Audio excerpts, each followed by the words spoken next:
नमस्कार दोस्तों, मैं दिव्या आपका स्वागत करती हूँ। देखिए दोस्तों, आज की वीडियो आपके लिए सिर्फ एक टेंस को बेसिक स्ट्रक्चर से समझाने के लिए मैंने ली है।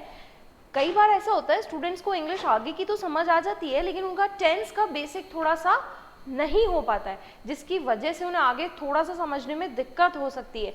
तो आज की ये वीडियो बिल्कुल आप ही के लिए लाई गई है, जिसके अंदर टेंस मैं बिल्कुल बेसिक से स्टार्ट कर रही हूँ।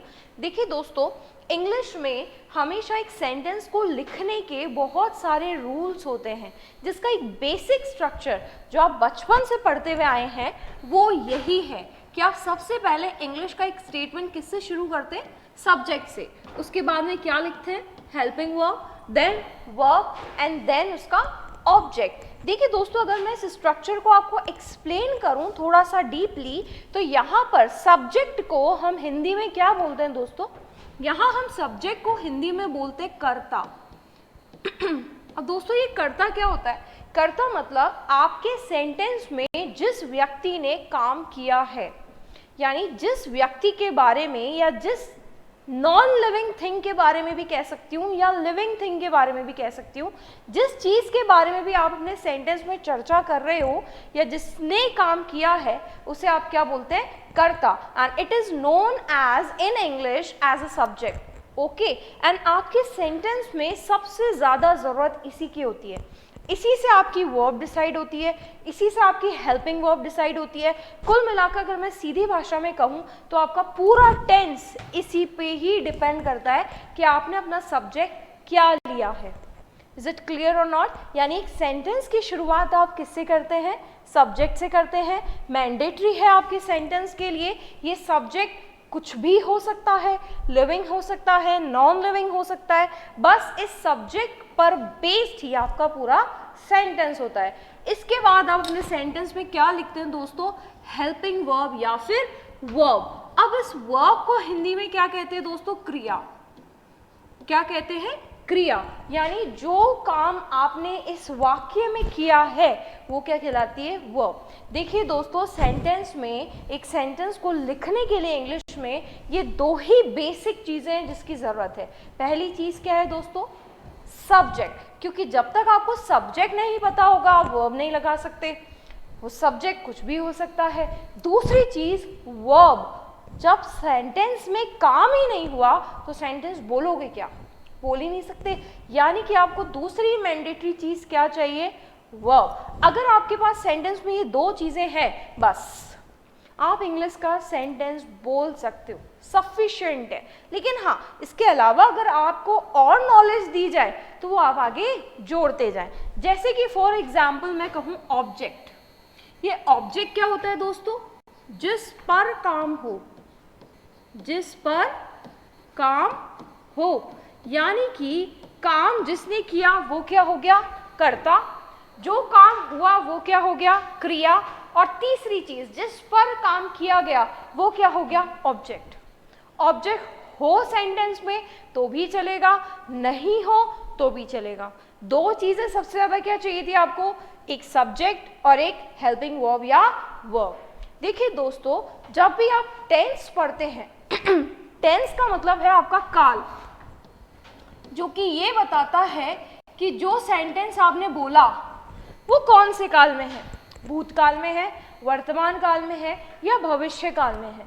और ये चीज़ें किस पे डिपेंड करती हैं कि वो प्रेजेंट टेंस है, पास्ट टेंस है या फ्यूचर टेंस है। ये तीनों ही बात डिपेंड सिर्फ और सिर्फ हेल्पिंग वर्ब और वर्ब पे ही करेगी। इसका मतलब मैं सिंपली ये कह सकती हूँ कि पूरे के पूरे टेंस में सिर्फ इन दो ही चीज़ों का काम है। कौन सी दो चीज़ें? हेल्पिंग वर्ब और वर्ब। ये दो ही चीज़ें आपको ये बताएगी कि आपने जो सेंटेंस बोला है ये कौन से काल में बोला गया है। तो दोस्तों, कौन सी दो चीज़ें जिसको ये आपको सबसे ज़्यादा ज़रूरत है? एक तो सब्जेक्ट और एक हेल्पिंग वर्ब या वर्ब।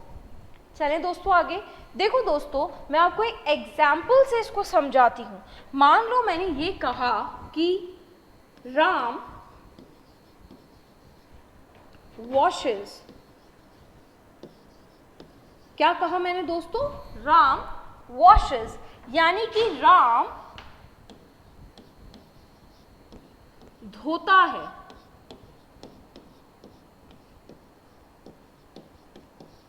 कौन काम कर रहा है दोस्तों? राम। क्या काम कर रहा है वो? धोने का काम कर रहा है। क्या धो रहा है ये मुझे नहीं पता, यानी मेरा राम क्या हो गया दोस्तों? सब्जेक्ट। वॉशेस क्या हो गया? वर्ब। लेकिन ऑब्जेक्ट नहीं है, पर फिर भी ये सेंटेंस पूरा है। राम धोता है, ये सेंटेंस फिर भी पूरा है ऑब्जेक्ट के बिना भी। और अगर मैं आपको ये भी बता दूं कि राम क्या धोता है, कि Ram washes his car. Ram अपनी कार को धोता है। राम अपनी कार धोता है। Ram washes his car. अब मैं जो क्वेश्चंस आपसे पूछ रही हूं, आप सिर्फ उसके जवाब देते जाओ। कौन धो रहा है? राम। यानी काम कौन कर रहा है? राम। राम क्या हो गया? सब्जेक्ट। क्या कर रहा है राम? धो रहा है। तो धोना क्या हो गया? क्रिया, यानी कि काम। क्या धो रहा है? कार। यानी किस पर काम हुआ? किस पर काम हुआ? कार पर। तो ये कार क्या हो गया आपका? ऑब्जेक्ट।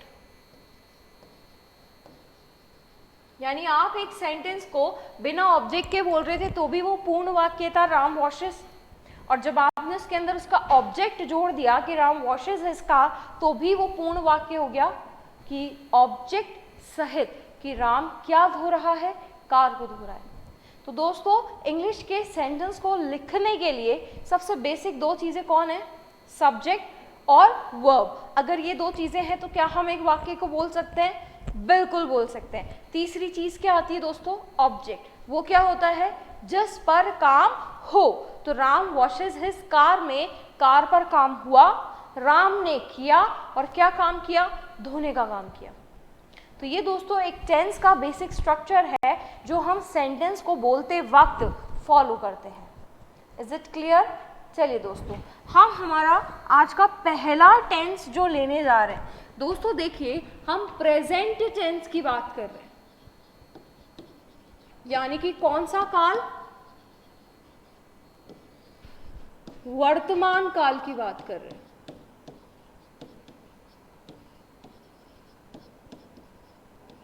और इस प्रेजेंट टेंस में भी मैं जो सबसे पहला टेंस ले रही हूं वो ले रही हूं simple present tense. Simple present tense. दोस्तों, प्रेजेंट टेंस भी चार तरीके के होते हैं, पास्ट टेंस भी चार तरीके के होते हैं और फ्यूचर टेंस भी चार तरीके के। तो टोटल कितने हो गए? 12। तो हम सबसे पहले प्रेजेंट का ले रहे हैं और प्रेजेंट में भी कौन सा ले रहे हैं? Simple present tense. चलिए अब इससे रिलेटेड कुछ पॉइंट्स हम देखते हैं दोस्तों। मैं सिंपल प्रेजेंट टेंस में इस स्ट्रक्चर की बात कर रही हूँ, बेसिक वाला जो हमारा स्ट्रक्चर था, प्लस ऑब्जेक्ट। दोस्तों, सब्जेक्ट तो यहाँ पर कोई भी हो सकता है। अगर मैं सिंपल प्रेजेंट टेंस की हेल्पिंग वर्ब की बात करूं तो वो होती है डू और डज। डू और डज दो किस लिए? कि अगर आप सिंगुलर सब्जेक्ट की बात कर रहे हैं तो डज लगाएंगे, और अगर आप प्लूरल सब्जेक्ट की बात कर रहे हैं तो आप डू लगाएंगे। फिर आप किसकी बात करते हैं दोस्तों? वर्ब की। वर्ब की। दोस्तों, सिंपल प्रेजेंट टेंस में आती है वर्ब की फर्स्ट फॉर्म। या तो वर्ब की फर्स्ट फॉर्म आती है कब? जब आप डू या डस का यूज कर रहे हैं। और अगर आप डू और डस का यूज नहीं कर रहे हैं तो वर्ब की फर्स्ट फॉर्म के साथ एस भी आता है। ये मैं भी आपको बता दूंगी। ये कब आता है? जब आप डू और डस का यूज नहीं करते। और ये कब आता है? जब आप डू और डस का यूज करते हैं। ठीक है दोस्तों, एग्जाम्पल लेके बताते हैं। एग्जाम्पल क्या है? मैंने आपसे कहा सीता पढ़ती है। दोस्तों, ये मैंने क्या लिखा है? ती। यानी कि अगर मैं सिंपल प्रेजेंट टेंस के सेंटेंसेस को हिंदी में बोलती हूँ तो इनकी हिंदी जो पीछे आती है वो आती है ता, ती, ते।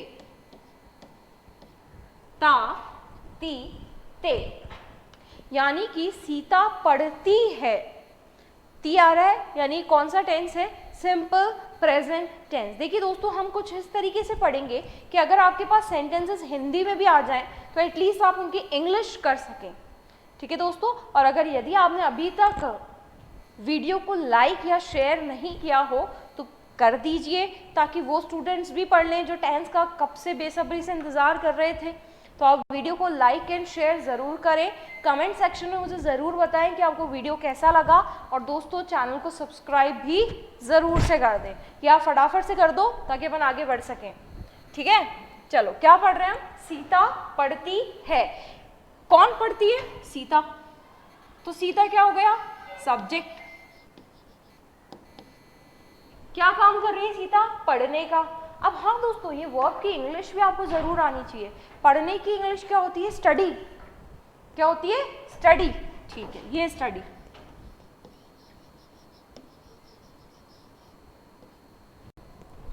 अब होती है प्रॉब्लम स्टार्ट। मैम आपने तो कहा डूडस आता है, यहाँ तो आपने तो डूडस लगाया ही नहीं, विदाउट हेल्पिंग वर्ब सेंटेंस को बोल रहे हैं। तो दोस्तों ये बात हम कौन से टेंस की कर रहे हैं? Simple present tense. इस सिंपल प्रेजेंट टेंस में मैं आपको डू डस के बारे में कुछ बताना चाहूंगी। देखिए दोस्तों, पहली बात आप ये ध्यान रखें कि जब भी आप अपना सेंटेंस पॉजिटिव बोलेंगे, कौन सा सेंटेंस? सकारात्मक वाक्य बोलेंगे, यानी नहीं नहीं होगा उसके अंदर। या फिर आप सेंटेंस को जब भी पॉजिटिव सेंस में बोलेंगे तब कभी भी सेंटेंस में डू डस नहीं आता। क्या बोला मैंने दोस्तों? कि जब भी आप सेंटेंस पॉजिटिव सेंटेंस बोलेंगे, यानी सकारात्मक वाक्य बोलेंगे, तब कभी भी सेंटेंस में डू डस नहीं आता। यानी पॉजिटिव सेंटेंस में अगर डू डस नहीं आएगा तो आपको क्या बात ध्यान रखनी है कि यदि अगर आपका सब्जेक्ट सिंगुलर है तो आप वर्ब के अंदर क्या लगा देंगे? एस। मैंने बताया था आपसे कि एस आता है। क्या बोला मैंने? पहली बात तो कि अगर सेंटेंस पॉजिटिव है तो क्या नहीं आएगा? डू डस नहीं आएगा। और दूसरी बात कि यदि अगर सेंटेंस में डू डस नहीं आएगा तो आपको सब्जेक्ट देखना है कि अगर सब्जेक्ट मेरा सिंगुलर है तो मुझे वर्ब के अंदर क्या लगाना है दोस्तों? एस लगाना है।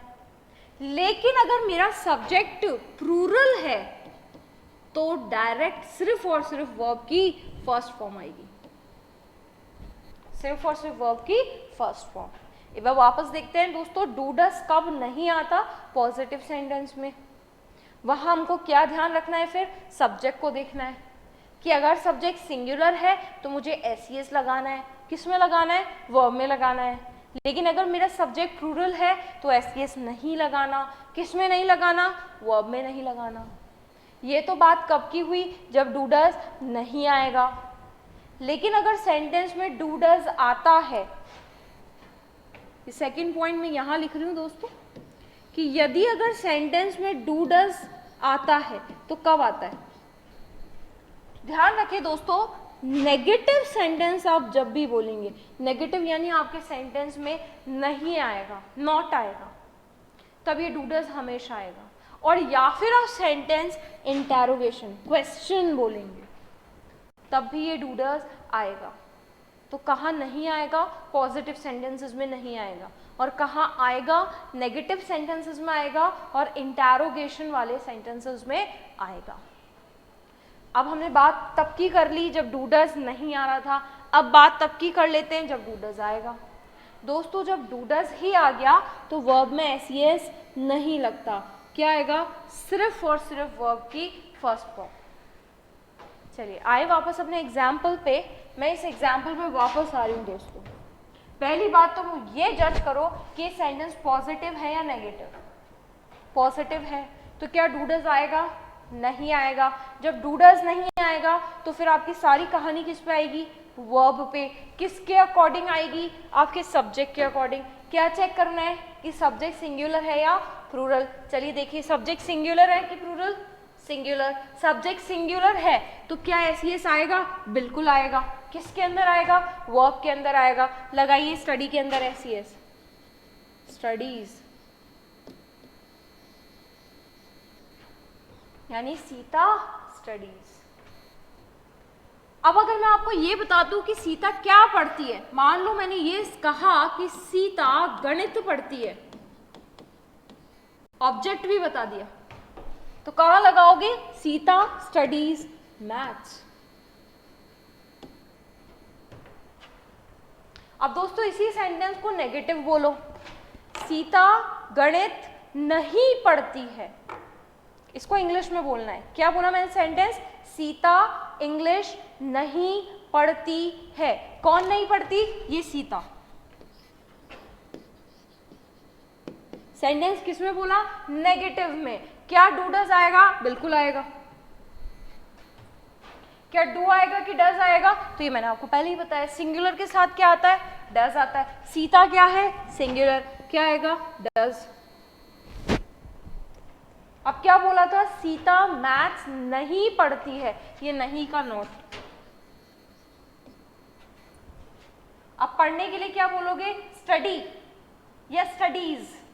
मैंने क्या कहा था? जब डू डज ही आ गया तो एसईएस की बात ही खत्म। डायरेक्ट क्या लगानी है? वर्ब की फर्स्ट फॉर्म। तो सीता डज नॉट स्टडी।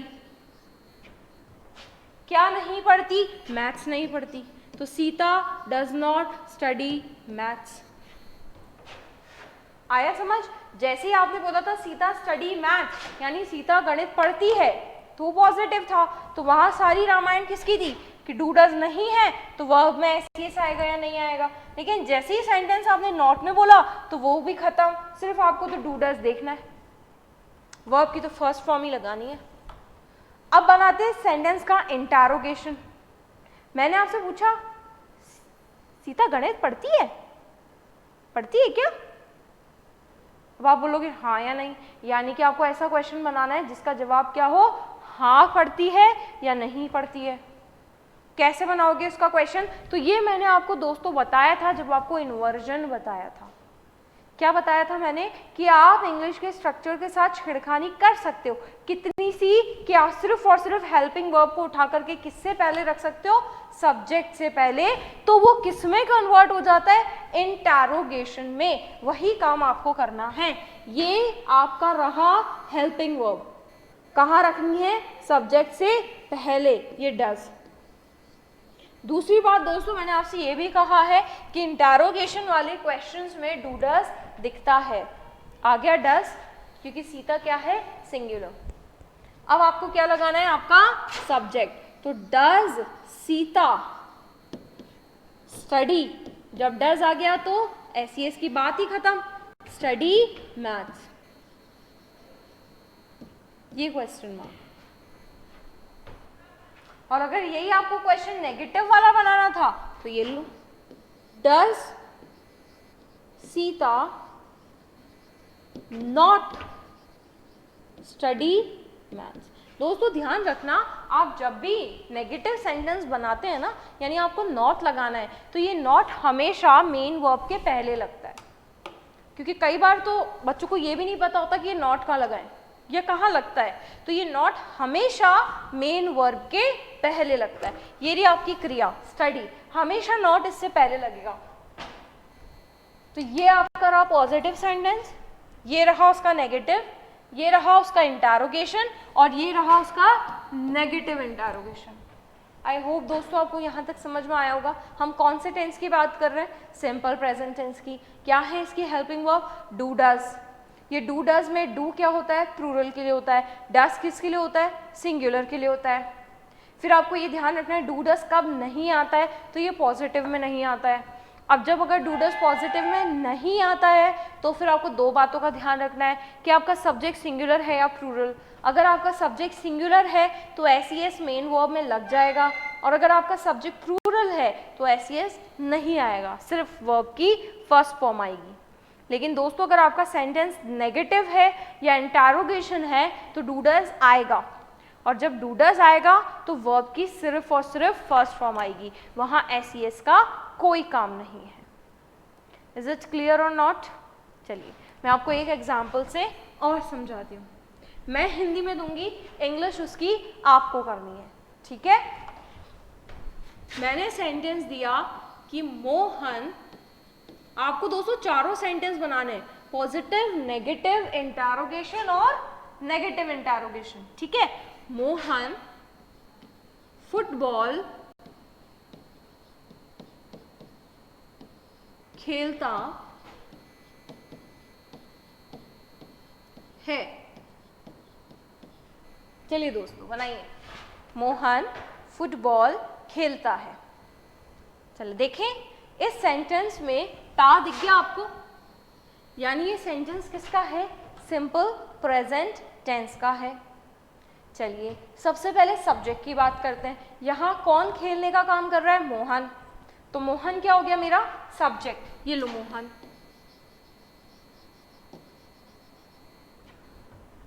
क्रिया क्या है? क्या काम कर रहा है वो? खेलने का। क्या बोलते हैं इसको इंग्लिश में? प्ले। अब ये चेक करो सेंटेंस पॉजिटिव है या नेगेटिव? पॉजिटिव।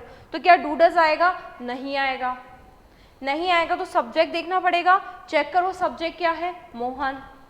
सिंगुलर है प्लूरल है? सिंगुलर। तो एस लगाना है? बिल्कुल लगाना है। किस में लगाना है? प्ले में लगाना है, प्लेज। क्या इसमें ऑब्जेक्ट गिवन है कि वो क्या खेलता है? बिल्कुल गिवन है। क्या खेलता है वो? फुटबॉल। कहाँ लगाऊं? वर्ब के बाद। Mohan plays football.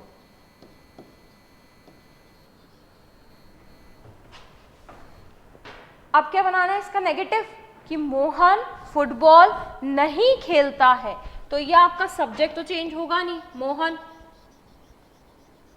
क्योंकि नेगेटिव बोल रहे हो तो डू डज आएगा। मोहन के अकॉर्डिंग डू आएगा कि डज आएगा? डज आएगा। और मैंने क्या बोला था? मेन वर्ब से पहले क्या लगाना है? नॉट। जब डज आ गया तो क्या प्ले में एस की बात करूंगी क्या? बिल्कुल नहीं। Mohan does not play. क्या नहीं खेलता? फुटबॉल नहीं खेलता।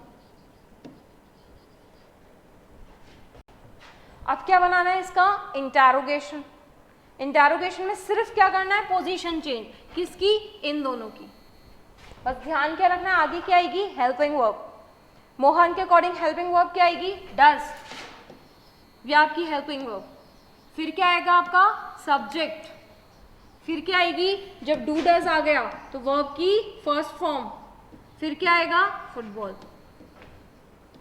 ये आपका इंटरोगेशन।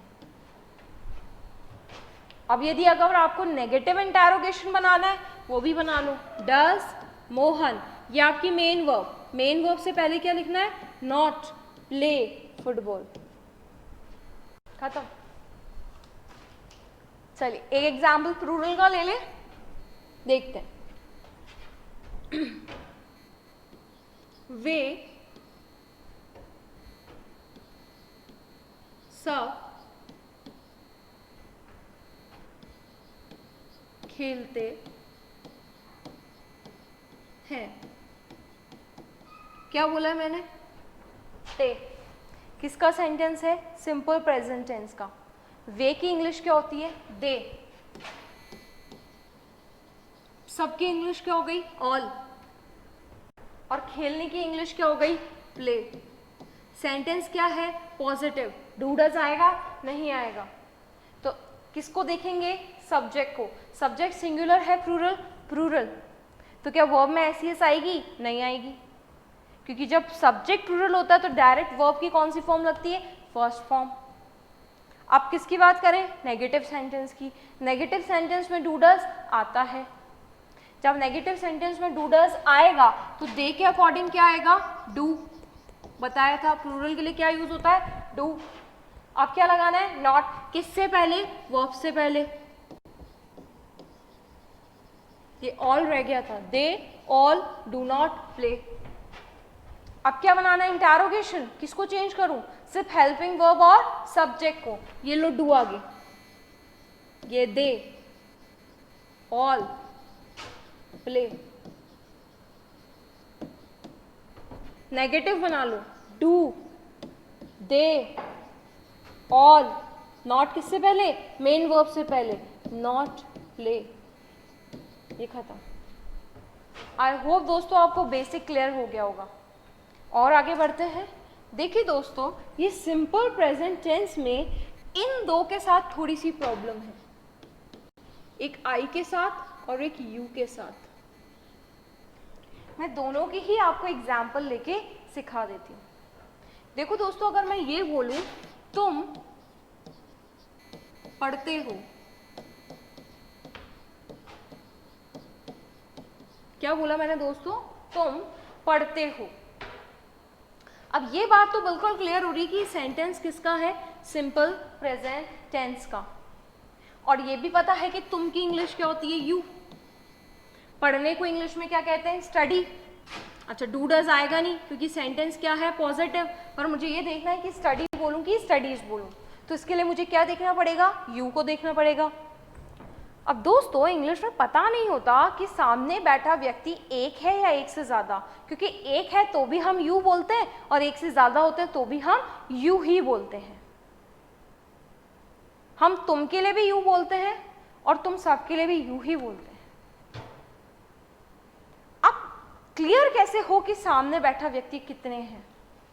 इसीलिए ग्रामर ने यू को ऑल टाइम के लिए क्या मान लिया है दोस्तों? प्लूरल। मैं यू की बात कर रही हूं, आई की अभी नहीं कर रही। मैं किसकी बात कर रही हूं दोस्तों?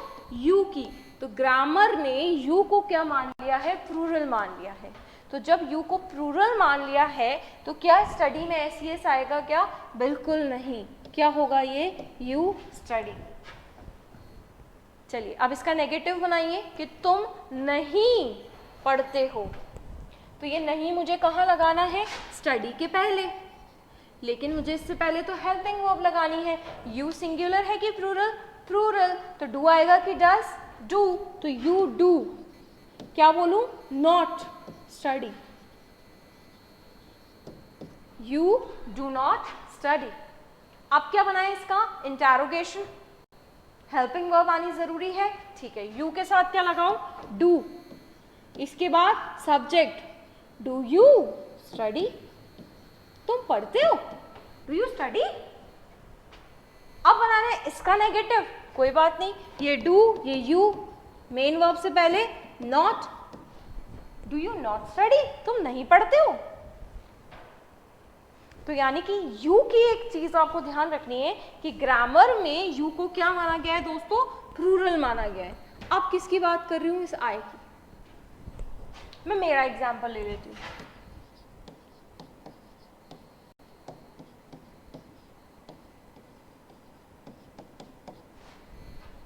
मैं पढ़ती हूँ। अगेन यहां से तो क्लियर कट हो रहा है कि ये सिंपल प्रेजेंट टेंस है। अच्छा, ये भी पता चल रहा है कि मैं को इंग्लिश में क्या बोलूं? आई। पर अब ये नहीं पता कि इस आई को क्या मानते हैं। देखो दोस्तों, मैंने यू के लिए आपको बोला कि पूरी ग्रामर में, यानी कि आप जहां जहां पे भी यू लगाएंगे, you is always treated as plural, always. लेकिन आई हमेशा सिंगुलर या हमेशा प्लूरल नहीं होता। ये आई को आपको हर टेंस में ध्यान में रखना ही पड़ेगा। ये आई को सिंपल प्रेजेंट टेंस में, मैं किसकी बात कर रही हूँ? सिर्फ और सिर्फ सिंपल प्रेजेंट टेंस में आई को ग्रामर में प्लूरल रखा गया है। क्या बोला मैंने दोस्तों? ये आई के लिए मैं ये नहीं कह सकती कि आई हमेशा सिंगुलर होगा या प्लूरल होगा, ये चेंज होता है। और सिंपल प्रेजेंट टेंस में आई को क्या माना गया है? प्लूरल माना गया है। तो उस हिसाब से स्टडी आएगा कि स्टडीज आएगा? स्टडी आएगा। अच्छा, मैं डू डज क्यों नहीं लगा रही? क्योंकि सेंटेंस क्या है? पॉजिटिव। अब नेगेटिव बोलने के लिए डू डज आएगा। तो आप बताएं मुझे, आई के साथ डू आएगा कि डज? डू। क्यों? क्योंकि आई को क्या माना गया है? प्लूरल। कौन से टेंस में? सिंपल प्रेजेंट टेंस में। तो क्या बोलूं? I do not study. I do not study. अब क्या बनाए इसका? इंटरोगेशन। कहां से शुरू करूं? डू से। Do I study? क्या मैं पढ़ती हूं? Do I study? अब मुझे बनाना है इसका नेगेटिव। कहां लगाऊं? नॉट। स्टडी से पहले।